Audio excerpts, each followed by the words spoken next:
Hi, this is Sharon Massey at Stamp Side by Side. I'm an independent Stampin' Up! Demonstrator and I want to show you how to make this card.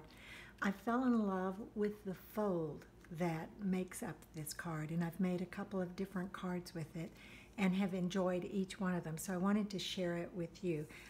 It is unique in that when it opens, this comes out from under this. This is what will keep this part closed, and then you open to reveal the sentiment inside. And then when you want to close it to keep this little flap down, it just goes up under the flowers like so. So I want to start off with showing you just how to do the card base. And what you're going to need for the card base is you're going to need a piece of Flirty Flamingo that measures 11.5 by 4 1/4. You're also going to need, for the inside of the card, a piece of Very Vanilla, which measures 3 3/4 by 5 inches. Then for the outside of the card, you're going to need another piece of Very Vanilla that measures 4 by 2 and one that measures 4 by 3 1/2. And those are the pieces that we're going to use to form that card base. So the first thing I'm going to do is pull in my Stampin' Trimmer, which I absolutely love. I've used a lot of trimmers over the years, and this one I can truthfully say I enjoyed it the most. It's graduated down to the 1/16 of the inch. Another thing that some people don't realize is that when you open up this arm, there is a foot on the bottom of here, and I'm just going to tilt this so you can see that foot. It's right there, and that allows that arm to be up straight, so that this whole arm, when you're cutting, is straight, so your paper's not going to bow down and you're more likely to get those even straight lines that you want. So you're going to take your Flirty Flamingo and you're going to slide it in at 2 1/4. And you want to make sure that your cutter blade, which is the dark blade, is up at the top. You want to get rid of it, so you make sure you don't cut. And then you're going to use your scoring blade, which is the gray blade, and you're going to score at 2 1/4. Then you are just going to slide that across to 7 3/4, and you will score it again. I'll remove this, get it out of the way, and now you can go on and fold your two pieces, making sure that these edges over here on the sides, you want them to be nice and straight. And then you can set that aside for just a little bit, because the next thing we're going to do is we're going to take those Very Vanilla pieces that I was telling you about, and we're going to run them through the Tufted Dynamic Textured Impressions embossing folder. These folders give you a very deep impression, and there are a couple of things I want to show you on that. For one thing, I'm going to want both of these pieces of paper together, so I'm going to line them up, and I'm going to use a piece of washi tape. Now there's going to be enough pressure on there that even using washi tape, if it'll tear your paper. So I want to get some of the sticky off, so I'm going to put it down on my mat and pull it up a little bit. I want it to hold the paper, but I don't want it to tear the paper. So I'm going to, if I can get this to let go, I'm going to put this down to hold those two pieces together while I work on them. And the next thing that I'm going to do with them before I put them into the embossing folder is I'm going to spritz them. And the reason I'm going to do that is that this impression is so deep that it literally breaks the paper fibers in here. So you want those fibers to be pliable. So you just take a little spritzer. You don't want big splotches. You just want this to be a little damp, and you're going to hold this thing about 10 inches away and just spritz it lightly, and that's all. And then you put it in. Now another thing I wanted to show you is that the new embossing folders have these lines which allow you to line up your paper so you get it absolutely correct. So I'm going to flip this like this for now. I just find it easier to put my paper in that way. And I'm going to line up the bottom of this paper in here, fold it, and get it in there. Excuse me. There we go. And now I'm ready to run it through the embossing folder. So I'm going to do that and I'll be right back. I now have this wonderful textured embossing in here, and it's just lovely. So now what I'm going to do is I'm just going to take this and hope that I got enough sticky off of this tape to get it, and sometimes it may be better just to tear the tape because you don't want to tear the paper. So I think this is going to work. I think we got enough sticky off. Pull gently, because if you just rip it off, you are still going to pick up, even though we've taken some of the sticky off. So there we go.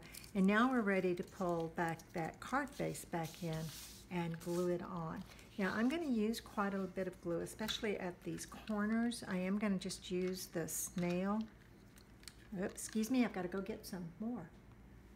Okay, I've got my glue now, so I'm going to go on and really get these corners well.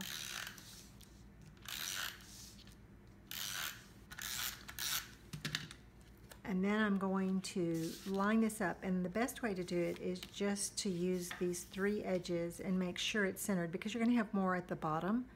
And so I'm going to try to center that about like so.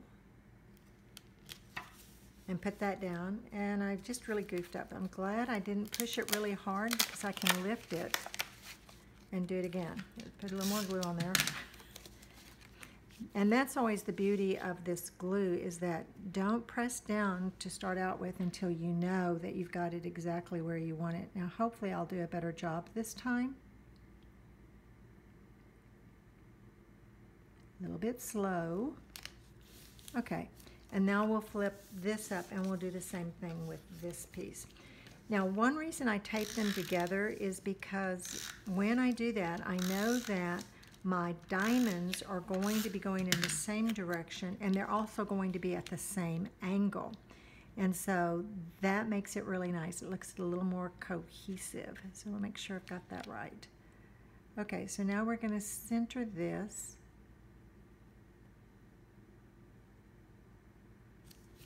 Okay, so we've got that part, and we're going to set this part aside. We'll come back to the inside a little bit, but now what I want to do is show you how to build this dimensional piece. So I'm going to pull in my Stamparatus. I absolutely love the Stamparatus. I have found that it's best to, I was putting blocks, acrylic blocks under here, but I saw Mary Fish use one of these, and it's much better because it covers a larger area, so that's great. And I can do 2 at a time, and I think what I'll do is I'm going to stamp up this image first and get it on there. And I'm not going to stamp a lot because I want to show you, for those of you who haven't seen it yet, that if you don't get a good impression, the beauty of the Stamparatus is you can go back. Now that actually turned out pretty well, but let's say I just want it darker. I can go back in with that ink again, and I can make those dark lines bolder by just taking this and going back over it again. So that is, I love it. So it's much more vivid right now. I shouldn't even say vivid, it's just darker. And now I'm going to go on and I'm going to ink this one up and put it over here. I pre-positioned these before I started the video. So now I'm going to ink this up really good. And these little solid ones sometimes are a little harder to ink up. You just have to keep trying. And you can pretty much tell when you look at them if they're inked evenly or not. And one side of this is going to be darker than the other side. I can already tell you that. So I'm going to press really good, and I'm going to look at it. And that's okay, but it's not great. Now, had I been just stamping with an acrylic block, I pretty much would have been stuck with that image.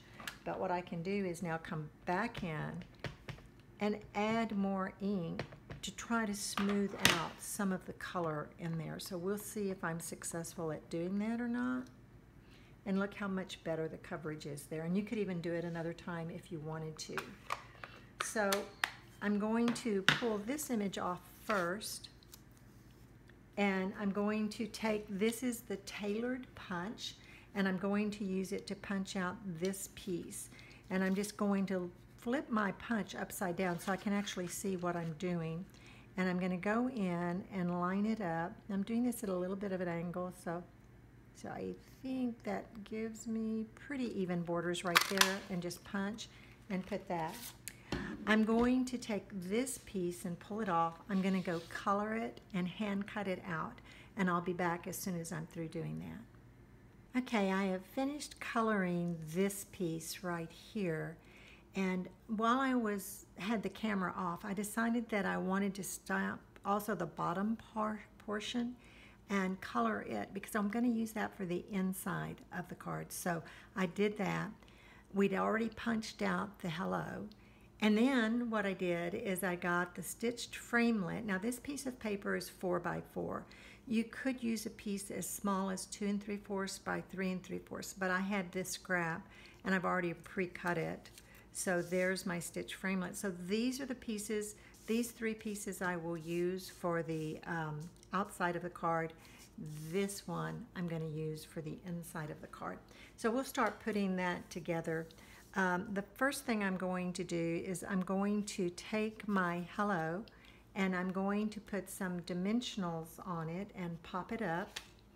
And I'm just going to use I'm almost out of dimensionals here, so rather than waste any of this border, I'm just going to take it and tear it. And I'm going to put that and let that serve as my dimensional to pop it up, because that'll hold it nicely in place. So get this started and pull it off if I get it started. Sometimes I just need help. There we go.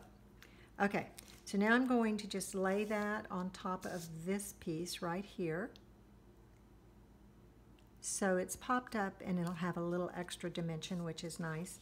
And then I'm going to go on and glue this. Now I want my flowers to hang off the edge down here just a little bit.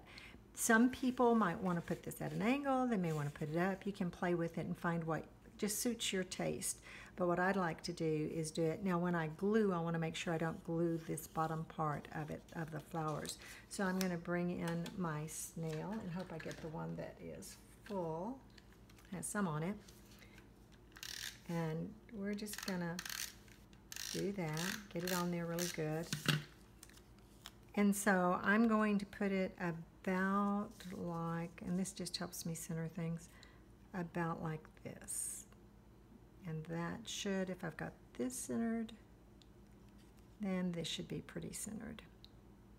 We'll see. I'm just going to barely put it down so I can see. I think I want to move it over just a little. So there we go. So I'm going to do that. Then I'm going to flip it over, and I need to make sure, I'm going to pull the base in, that when I put glue on this piece on the back of it, I need to know where I want this, because I don't want to close up my card and seal it where nobody can open it. So by looking at this, I know that I can only put my glue behind it up in the upper half, maybe a little more than that. And I'm going to use tear and tape. And the reason I'm going to be doing that is they're always going to be lifting up this part, and you want to make sure the top part stays on your card. It doesn't pop off when they're pulling it up. So I'm going to come down to about here, put that tape on, and then get it off, the backing off of it.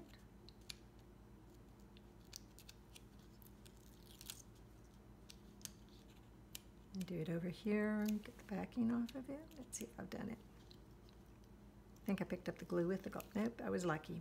Okay, now I'm going to set that, and I'm going to go and close this. And I'm going to set that, making sure that I don't seal up my card. So maybe about like this. Now that's fine, and now I need to put the inside in. While I was away and had the camera off, I went on and pre-stamped this sentiment, and all of my stamps are coming from Accented Blooms, and this is just a wonderful set. It says thank you, hello, big ways, small ways, love you always, and always thinking of you. Nice set. And so that's the one I'm using. I love the font on this. I just really like that. I'm going to take this piece that, remember I just did the bottom half of that, and I'm just going to take my snail and I'm going to put it up here at the top just to make that inside a little more interesting.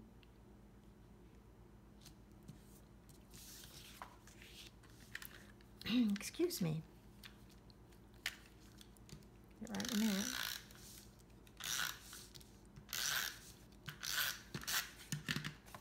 And we'll put that on the inside, center it on that middle piece.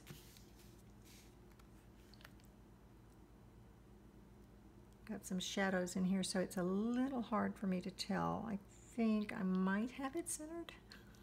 I might not have it centered. We're going to go with that.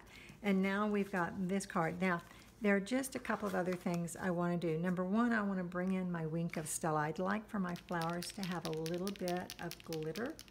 So I'm just going to take this, and you could have done this ahead of time, but hadn't made up my mind. But I really just want that extra, and I don't know if y'all can see it or not. There's just a little bit of shimmer on here, and it's very subtle. But you can just paint these.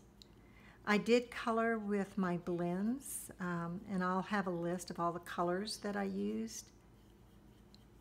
So you may not be able to see this, but the receiver. Now, one thing, since I may put, I think I'm going to put a little bit of glue under that in a minute. I'll do that once I'm through with the video. I think I'll do that to hold that piece. It's got a fragile stem. So I'm going to do that, and then I'm going to bring in my pearls, and I'm going to bring in an old Blendability pen. Again, these were not great for blending, but they are great for coloring pearls. So I'm going to go in here, and I'm just going to color these pearls real quickly. I'm going to do about 5 of them. I want to make sure I get the edges on the side.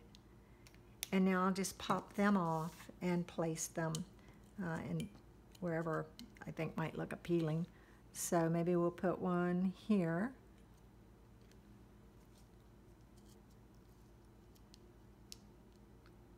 And I think I'll put one down here. And maybe one over here. And I might just leave it like that. I think I like it with 3. So there you go. There's the card.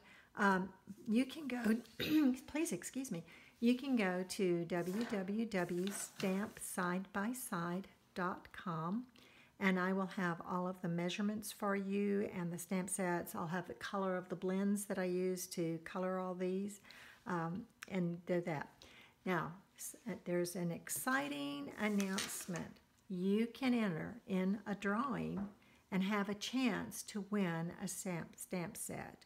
I'm going to do Animal Outing. That was voted on by my stamping club. That's the one they want, so they've all got their names in the hat. But the way you get your name in the hat is that you go to www.stampsidebyside.com and subscribe to the blog, and you're automatically put in the drawing. Now, you have to do this by August the 31st to be eligible for this month's drawing. But I hope you go, and I'm wishing you luck, and have a great day. Bye-bye.